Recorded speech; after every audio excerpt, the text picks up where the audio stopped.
vous saurez la différence entre DDE et DDN. DDE, c'est les droits de l'environnement, et les DDN, c'est les droits de la nature. C'est pas la même chose. Donc, le temps que ça charge, c'est quoi la différence? Les droits de l'environnement, c'est le fait que, c'est ce que monsieur nous a expliqué, je te présente, tout à l'heure, c'est le fait que vous avez le droit constitutionnellement à un environnement sain. Et qu'est-ce que c'est sain? En gros, c'est un air sain, pas pollué, de l'eau fraîche, un environnement qui est plutôt joli, etc. etc. Donc ça, c'est les droits de l'environnement. Vous avez vu que nos droits de l'environnement, ils n'ont pas tout à fait été respectés assez récemment. Je ne sais pas si vous vous en rappelez, on n'a pas trop parlé aujourd'hui, mais il se trouve que Lubrizol n'a pas respecté les droits de l'environnement. Il faudrait quand même le dire. Donc c'est quand même très très bien décrit, les droits de l'environnement, par la déclaration de Stockholm, je ne vais pas le redire là.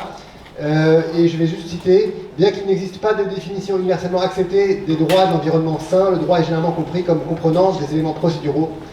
Les éléments incluent l'air pur, un climat sûr et stable, accès à de l'eau potable, un assainissement adéquat et des aliments produits de manière durable. Un environnement non toxique. Donc ça, c'est les droits de l'environnement, c'est pour les humains et les humaines. C'est pas ça dont on va parler. La santé de l'environnement, c'est encore autre chose. La santé de l'environnement, c'est l'idée que, moi c'est ce que là-dessus je travaille, je fais une thèse de philo sur One Health. Est-ce qu'il y a la même santé pour les environnements et pour les humains et les animaux? En fait, donc on dit, il y a une santé de l'environnement. Donc au départ, il y a 30-40 ans, on disait, en fait, un environnement sain, c'est un environnement qui est stable. Maintenant, on a un peu amélioré le truc, parce que finalement, il n'y a pas grand-chose de stable dans le monde. On a dit un environnement en bonne santé, c'est s'il préserve un maximum de fonctions. Donc c'est vraiment la mode des fonctions écosystémiques et des services écosystémiques. Donc c'est un environnement sain, c'est un environnement qui fait de l'eau, c'est un environnement qui fait de l'ombre, c'est un environnement qui fait de la nourriture. Donc on est passé d'une vision patrimoniale de l'environnement, c'est-à-dire qu'on protège un patrimoine de biodiversité, à une version fonctionnalisante de la santé. En fait, un environnement sain, c'est un environnement qui fonctionne. Mais c'est pas que ça, parce qu'en fait, on voit là que même si je sais pas, vous avez des amis, ils fonctionnent, en fait, ce qui est chouette, c'est d'avoir des amis, c'est pas qu'ils fonctionnent. Donc il y a aussi d'autres notions de santé. Et en fait, les droits de la nature, nous on est assez en retard en France, ils sont apparus dans la Pachamama en Amérique du Sud, ils sont arrivés au Wanganui en Nouvelle-Zélande, ils sont arrivés en Inde, ils sont arrivés dans plein d'endroits, et c'est l'idée qu'on ne va pas protéger la nature pour ce qu'elle nous apporte, pour ce qu'elle fonctionne, ni parce que c'est quelque chose de chouette pour nous apporter en termes de santé, mais juste parce qu'on estime qu'il n'y a pas que les humains et les humaines qui existent.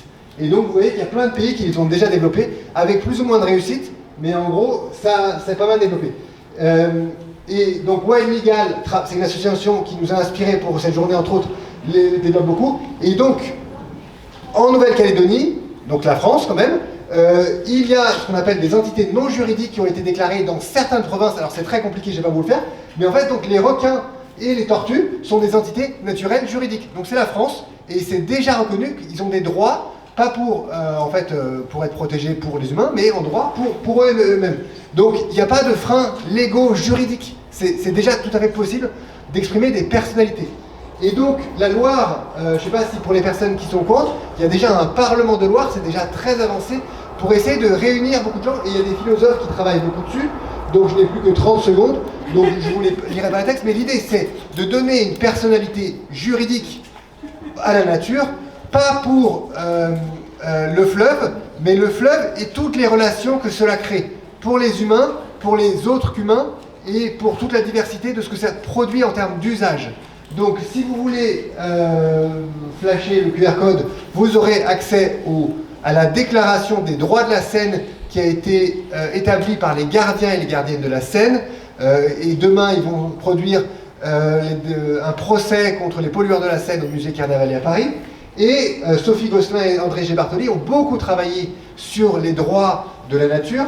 Et j'aimerais passer 1 heure à vous lire son texte magnifique qui s'appelle La condition terrestre. Je vais juste vous en lire un que je trouve très beau.